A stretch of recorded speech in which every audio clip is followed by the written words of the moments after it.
11 p.m. on Tuesday, October 7th, 2025. Just finished watching the first 50 minutes or so of Dark Shadows and saw that movie in a light that I haven't really watched it in before, meaning an internal viewpoint that just wasn't there the first few times that I've seen that movie. I think I've seen it at least like 5 or 6 times. They also seem to have cut out a few scenes at the beginning.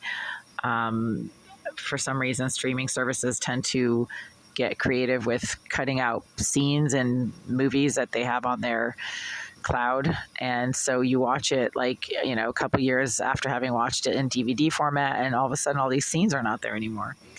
My point is, I just, sometime within the first 40 minutes of that movie, between like minute 25 and minute 45 or so, it's basically the scene where Barnabas Collins sort of arrives back at Collinwood, his ancestral home, and he's looking around, and I got this like amazing coalescing of the Collinwood mansion, the Maine shoreline in a storm, historical New England coastline, stormy nights, a less forbidding kind of old-fashioned mansion like Collinwood without the haunted aspect and the Gothic turrets and things like that. So a more streamlined kind of old-fashioned mansion, and a Thomas Kinkade kind of setting with this mansion, set like on a bluff above the ocean during a storm. And it's not a haunted situation. It's more of like a New England dark stormy night on the coast kind of situation in a old Victorian mansion, that kind of setting. And you add in the Thomas Kinkade look, and it's the visualization of a opening scene for some kind of a story or a book that I'm picturing right now. Very visually clear, along with the atmosphere, and the atmosphere is not haunted. I want it to be more of a Thomas Kinkade kind of feel, Victorian New England, but with a twist. Not really a dark twist, more like a adventurous, historical romance kind of twist. Like somebody ends up in this mansion from Europe, and they left something or someone behind in Europe, and it was a long time ago, that kind of thing. So the beginning of the story would start with, "It was a dark, stormy night." The proverbial opening line of every mystery novel ever written: "It was a dark and stormy night, ... Yeah, so that's about as far as I've gotten with that idea. But I just got it while I was watching Dark Shadows. I don't think I would ever write a horror story. That just doesn't make me feel warm and fuzzy. And if I'm going to write a story, I kind of want it to make me feel warm and fuzzy, just in terms of the setting and the visuals and the vibe. I'm just not a horror story kind of person.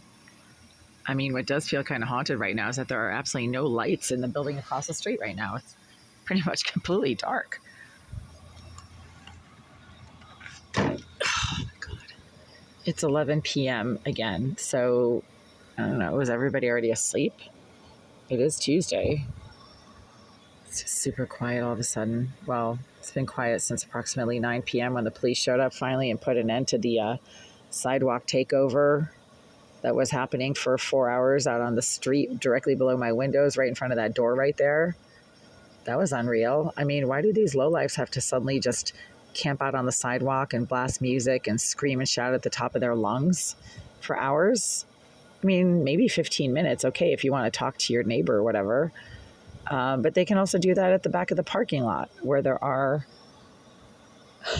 Did they just turn the lights off in those two doorways? They did. The lights just went off in the doorways of the common areas that should be lit. I mean, the Greenville group are nuts. They turn the lights off in the doorways to common areas like the laundry room, and I don't know what that other door is for. You just saw the lights go off. So if people want to do laundry right now, they will trip down the stairs and not be able to see anything. And that also permits a lot of low-life trash just to literally just hide in those doorways at night, and nobody can see them because now they have shut the lights off. Yeah. The Greenville group are too cheap to keep their exterior lighting on for any amount of time at night. And then everybody else has to just stumble around. There's also no lights in the back of that building, so it's just completely dark. Look, no lights. I mean, it is completely conducive to exactly what they want to perpetuate against a neighborhood, which is a lot of loitering, perving and creeping, creepy sex offender scumbags hanging out in those corners. And then as women approach the front door to this building, the scumbags walk out into the middle of Union Ave and start masturbating. That happened to me exactly a week ago on Tuesday, October 1st or September 30th. Some psycho creep who was loitering around on that corner and was shouting things at me as I left the store came out into the middle of Union Ave after I had walked all the way around the back of the building and through the parking lot to get to the front door of this building. And then he walked towards me, openly masturbating in the middle of Union Ave. That wasn't even that late. That was at like 10 p.m. Yeah, that's my horror story right there. So that's probably why I'm not really interested in writing horror stories. I like to focus more on a warm and cozy kind of feel. And again, that's the scenario that I came up with just watching Dark Shadows with Johnny Depp, the homecoming scene within the first 40 minutes of the movie.